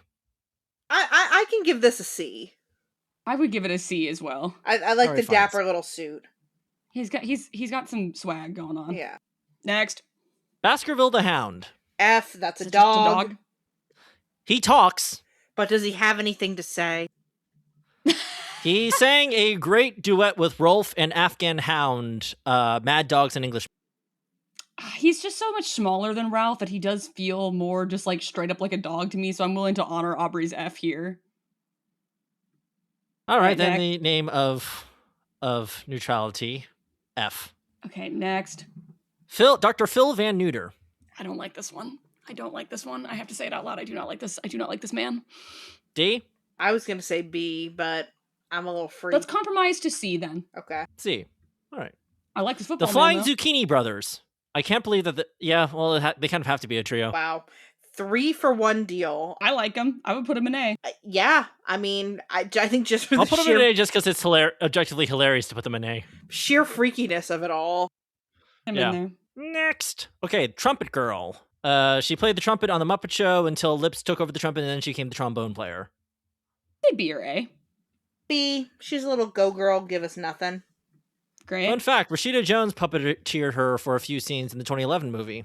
Oh my god! He basically gave all the celebs opportunities to operate the Muppets for some scenes. That's so cool. All right, next. JP Gross. That's Scooter's uncle who owns the Muppet Theater. I gotta say quite gross, and I would put him in D or F. I'd say D seems like capitalist scum. Yep.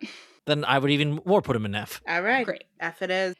We got some monsters coming up. All right, Blue Frackle. I think he had a name on the Great Santa Claus Switch, but I don't feel like looking that up right now. C? Yeah. Yeah, I'd say C. Mo Frackle. D. Oh, D. I think that's the blue one better? Yeah, I think the blue one's better. Okay. All right. Who's next? That's Skeeter. That's Scooter's sister, who has only been portrayed as a puppet once, and that was as a photo puppet in the Muppet Babies Storytime books. So I feared F because that's a baby. She has been shown as an adult, but that was only in the Muppet Show comic book. I think it's an F. I think that's spiritually for safety's sake. For safety's sake, okay, F. Seymour the Elephant. This is Pepe's old comedy partner on Muppets Tonight. He has not appeared since Muppets Tonight. There is some disagreement over what happened to him. Some say that he now works at a circus. There's another story that he was deported. And there's another story where he was hunted for ivory. And it really depends on what Muppet appearance is happening and how funny the puppeteer wants to be. I like him so much. Bring him back. Bring him back. I want to say A. Yeah, I think he has a very kind face. Yeah. All right. Speaking of not a kind face, though. Hang on. Who is this monstrosity, Kenjiro? That is Angel Marie. Oh, from Muppet Treasure Island. Yeah. She came back. I fear, for me, that is a D or an F. I'd say D. Okay. Next. Polly Lobster. This is Long John Silver's pet lobster that sounds a lot like a parrot from Muppet Treasure Island. Not sentient. F. Well, except he is sentient. He's one of the most talkative characters in that movie. Oh yeah, he does talk. What's next? A singing, dancing mouse with its own amusement park? That's his. You know what? I like that. C. Yeah, I'm assuming to C. I like him. Next. Clueless Morgan. Oh yeah, he's also. Oh yeah, he's like the goat one from. From Muppet Treasure Island. From Treasure Island. I would say D. Oh, he also has a very good singing voice. There were a bunch of sketches on Muppets Tonight where he and Polly ran a bar, and Clueless would regularly end the sketch by singing a song and showing off his singing voice, and then something would happen that would be really funny. I would say B. I'd say B. Low-key. Okay, yeah. Great. Mad Monty. C. Also D Muppet or Treasure B? Island. C? Yeah. C. Great. Okay. Okay, I like this next guy. Bill the Bubble Guy. This is S. a recurring character from Muppets Tonight. I like Bill the Bubble Guy. S. I would also say S. Yeah. S? Yeah. He's hot as fuck. The most humanoid looking Muppets are really doing pretty well today. Well, yeah, because we're people. I'm looking at the S tier again and just like kind of reeling from what's up here. Next. Angus McGonagall, the gargling gargoyle, the Argyle Yes. gargoyle who gargles Gershwin gaily. I gotta say, I'm not into this man. This one was in the Star Wars episode of the Muppet Show, and he has he has a duet of Summertime with Mark Hamill, where they're just gargling. I'd say I go D. Okay. I'm willing to go C. All right, let's go C. I was going to say C. Next. Droop. He was a major character in the Valentine's Show episode, and he kind of like just popped up. I like his. His nose got crushed in the opening scene of Muppet Christmas Carol. Yep. I would say B. B. Okay. Yeah, I agree. I like it. I like the cut of his jib. Next. I think this is Fletcher Bird. I think it is Fletcher Bird. Looks too much like Big Bird. It's like Big Bird, but goofier. Yeah, it's not for me personally. It's like not like goofier than what Big Bird was in season 1 of Sesame Street. Yeah. This feels like a D to me. I agree. Yeah. I would even go so far to say F. Okay. Now we got a sexy pit. I don't like That's this. Pamela Hamderson. Whoa. Who did the Baywatch parody on the Muppets Tonight? I feel like it is like Objectively an A. I think objectively S, but I do feel like it is. It raises questions. Yeah, I'm gonna put her an A. Okay. Because it's kind of it's freaking me out about the implications. I agree. All right, next. Lunch Encounter Monster. Yeah. Yeah. Okay. This is a horse. I forget what his name is. I hate this. Is it just a regular horse or does it talk? It depended on the sketch. I think in a Bob Hope episode, it talked. When it appeared in the recent Sabrina Carpenter Muppet Show special, it could not talk. Paul Revere, that's his name. I find this Muppet actually very creepy looking, and I do not like it. I'm willing to put it in F because I think it might just be a regular horse. But I do think it's kind of beautiful. What is this horrible thing? That is Digit. He was a character on the Jim Henson Hour. And now he's consigned to a museum, although I don't remember which museum. Oh, it's so uncanny. I want to go D. I want to go F. I find him very unsettling and freaks me out. Yeah, I'd even be willing to go F because it really freaks me out. I think he looks like a corpse. Me too. All right, F. F. All right, next. Mean Mama. This was in that ugly sketch we saw earlier, and she was also, I think she was introduced in the John Knotts episode. A or B? C. C. I'm just kind of fine. Okay. The Ghost of Christmas. The Ghost of Christmas Present. S. Absolutely. You want to fuck the Ghost of Christmas Present? Absolutely, I do. Yeah. 100% was a weird sexual awakening for me as a child. Let me just say that. I'm gonna be on God right now, McKenna. I feel like your future spouse just looks like this. And may you speak that into the future. You just gotta find him. So much about you right now, McKenna. Oh, after 5 years of knowing you. I know. Well, it's the lore goes deep. What can we say? Then we have two pigs. Belinda and Bettina Cratchit. Oh, yes. These are canonically Kermit and Miss Piggy's children. Although, actually, canonically, they are actors playing Kermit and Miss Piggy's children. Yeah, I think they're F because they are kids. They're Cratchit children. Yeah. All right, we have some ghosts. Yep. There's just not really anything going on with them, and I don't. E? Can you? Yeah, I can see right through them. Yeah, F. F. Okay. F. Okay. We have some vegetables. C. No, you don't like the idea of fucking animals, but would you fuck vegetables? The vegetables are fine. Yeah. I'm okay with C because I think the vegetables are kind of cute. Go back to our whole discussion in the McDonald's episode about the little McNuggets. Oh, yeah. The McNuggets we really went back and forth on. Yeah. All right, this next one. The Country Trio, Jim, Frank, and Jerry, who are caricatures, by the way, of Jim Henson, Frank Oz, and Jerry Nelson. Yeah, I To me, like them. that's S. I would say that they're S. Yeah. Yeah, okay, I'm okay with that. They're In fact, so I cool. approve of that. Yeah. Where did I put Sweet. them? Sorry, they just disappeared on me. Hang on. There you are. Then this is the Kermit girlfriend from the Muppets show, right, Kenjiro? Yeah, Denise. Ooh, she's a diva. I like Denise. I put her in S. Yeah. I kind of want to say A. We can put her in A.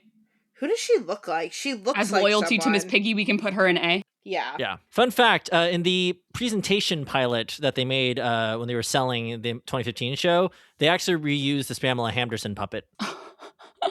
She had different hair. Yeah, Makes amazing. sense. All Right, right, we got this next two one more. is La Cabra, famous as the screaming goat from Muppet's Haunted Mansion. Yeah, so that's a goat. That's a goat. Clueless Morgan is also a goat. I know, but he's like a goat that talks and sings. Whereas the La Cabra goat just kind of screams. Yep. Yeah. Okay. And the last one. Last one. Okay, I forget what this character's name is, but he had a really funny gag this is, for those of you listening, this is the one that's like, I've been burned before, towards the end of that special. He has a name. I don't remember what it was. Let's see if it's in Bill Beretta's credits. I kind of like this obscure Muppet. I'm feeling like maybe even I'm gonna say B or A, yeah. B or A? I'm leaning with B. Yeah. B, great. This character does have, I think, I saw somewhere that he had a name and I forgot what it was. We might have found my first... That's okay. The most obscure Muppet. All right, I'm downloading the image and sending it to you both in case we feel like we need to make any changes. I still think Rolf should go higher. I would put Rolf in S or A. I can move him. I would move up Rolf up to B because I think he's Fozzie territory for me. Like he plays piano. He writes poems. I feel like I would equally be like, if given a lineup, I would be equally interested in Fozzie and Rolf as a potential partner. Oh wait, I found the name of the I've been burned before Muppet.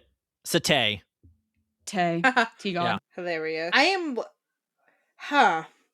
Despite my strong feelings earlier, I think I'm actually willing to move Sam Eagle down to A.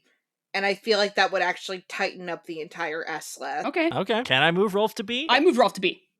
I have already done that. That's happened. Controversially, I think Thog could go to S. Who's Thog? Big blue monster that No, god damn it! We both feel that way. I think Aubrey feels strong enough not to put Thog in S that we can't put Thog in S.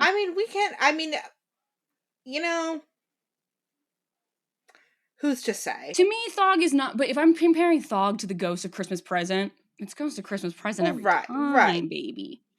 So I think he's got to stay in A. Because to me, the differentiation between S and A is like anybody from S versus anyone in A, S is always going to win. I think I might need to move that weasel then out of A, or out of S. Yeah. I want to leave the weasel in because it's funny to see him. Let's leave him there. Let's leave him there for the comedy. You know what? For the comedy, let's leave him there. And speaking of the comedy, we have been talking for almost 2.5 hours now. So I do want to start wrapping this up.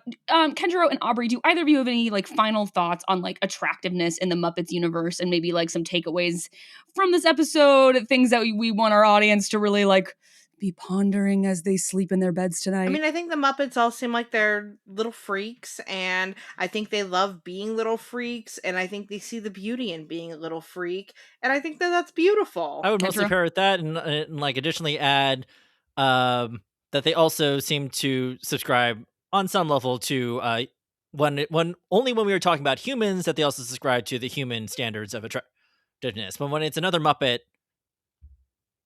it's galore. And does Kermit have anything to say about this topic? Nothing that wouldn't get you in trouble with copyright.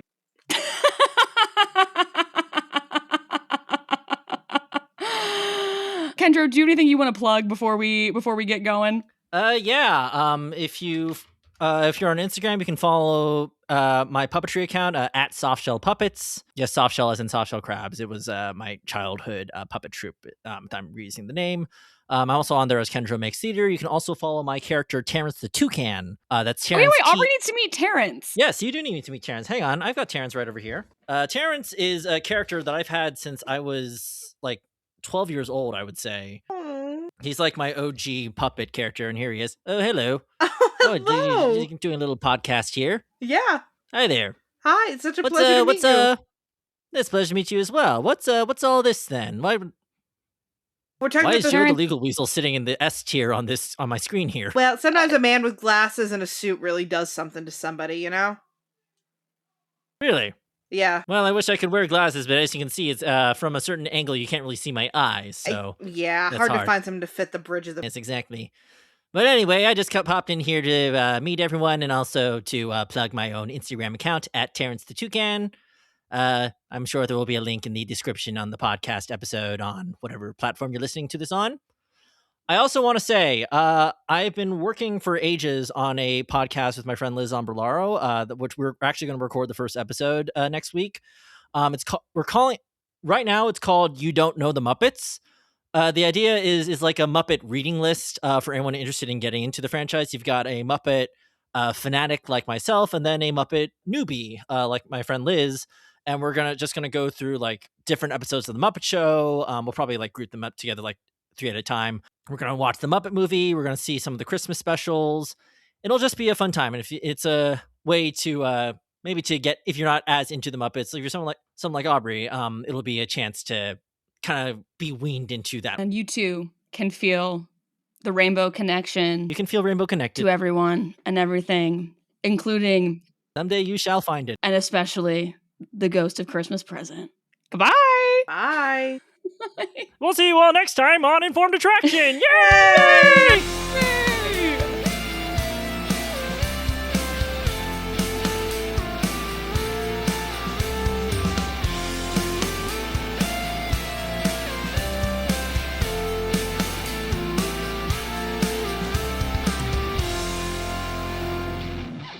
Have a question or a topic that you would like for us to discuss? Send us an email at informedattraction@gmail.com.